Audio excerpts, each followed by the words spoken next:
Did the 2026 FIFA World Cup affect the stock market? And no, Cristiano Ronaldo did not ring the opening bell and yell while the S&P 500 reached an all-time high. The real answer is yes, but probably not in the way you think. The tournament redirected billions of dollars, created unexpected winners and losers, and may have changed what ordinary investors did with their money. Some people even paid for its effects without buying a ticket, watching a match, or owning a single stock. Let's follow the money and discover who really won the financial World Cup. First, did the tournament move the entire stock market? There is no convincing evidence that it did. This was the largest World Cup ever, with 48 teams playing 104 matches across the United States, Canada, and Mexico. FIFA estimated that the tournament could contribute more than $40 billion to global GDP. $40 billion sounds like enough money to make Wall Street start doing the wave. But compared with the size of the American economy and global financial markets, it was not enormous. Money spent on a match is often money that would have been spent elsewhere. A family buying expensive tickets might delay a vacation, skip buying a television, or temporarily reduce its investments. The World Cup created intense local spending, but it was not large enough to control the direction of the entire S&P 500. It may, however, have affected investors in a much stranger way, by stealing their attention. During the tournament, retail buying of individual stocks reportedly fell to its lowest level since 2020. At the same time, downloads of prediction market apps such as Kalshi surged. Some investors may have looked at their portfolios and said, "Why analyze earnings when I can bet on a 0-0 draw?" That does not prove the World Cup caused the decline in stock buying, but the timing created a fascinating possibility. Your attention is limited. Time spent studying match odds and trading sports contracts is time not spent researching companies. The tournament may not have moved Wall Street through profits. It may have moved it by temporarily changing investor behavior. Next, consider the organization that made the most direct money, FIFA itself. FIFA reportedly generated approximately $12 billion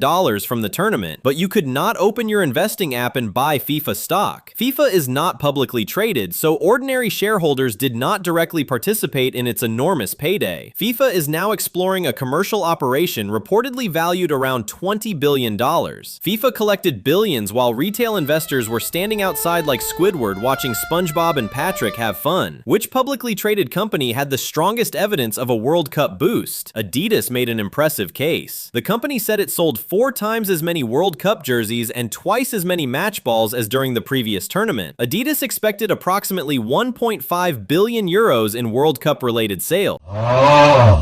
This matters because shirt sales are measurable revenue. A sponsor logo appearing beside the field is only exposure. Investors often assume every official sponsor must be a winning investment, but sponsorship begins as an expense. FIFA sold out its global sponsorship packages, giving brands access to one of the largest audiences on earth. Those companies still needed to convert attention into purchases. Nike demonstrated the difference. Despite supplying several national teams, its stock had fallen sharply during the year before the tournament. A team wearing your logo can win on Sunday while your shareholders open their accounts on Monday and see this.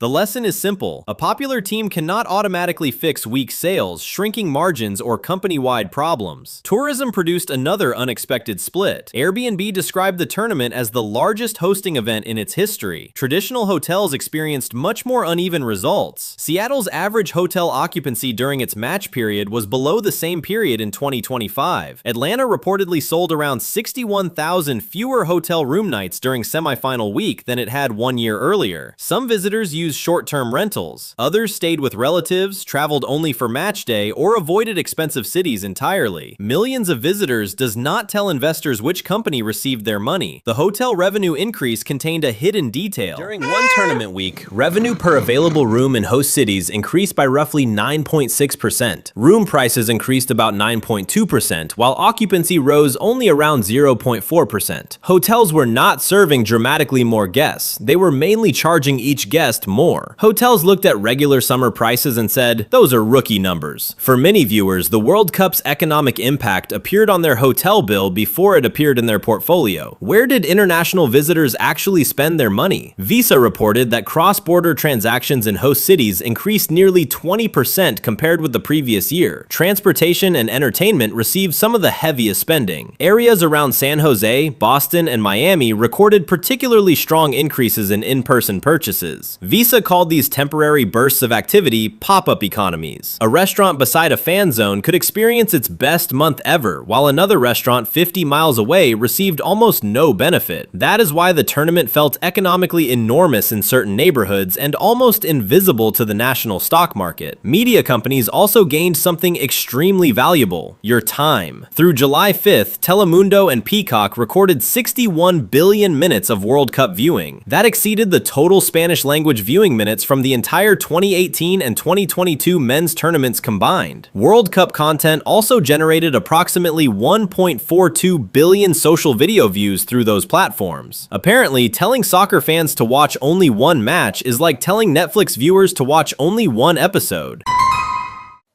Comcast owns Telemundo and Peacock, making it one of the clearest publicly traded media companies connected to the audience boom. But record viewing must still become advertising revenue, subscriptions, and long-term customers before it meaningfully changes Comcast's value. Now we reach the cost that stock charts rarely display. Canada's Parliamentary Budget Officer estimated more than 1 billion Canadian dollars in government support for the country's 13 matches. That worked out to approximately 82 million Canadian dollars per game. Governments may receive tourism, tax revenue, infrastructure, and international exposure in return, but taxpayers absorb part of the cost even if they never attend a match. You could therefore be financially affected without owning Adidas, Airbnb, Visa, or Comcast. Congratulations, you were part of the World Cup economy.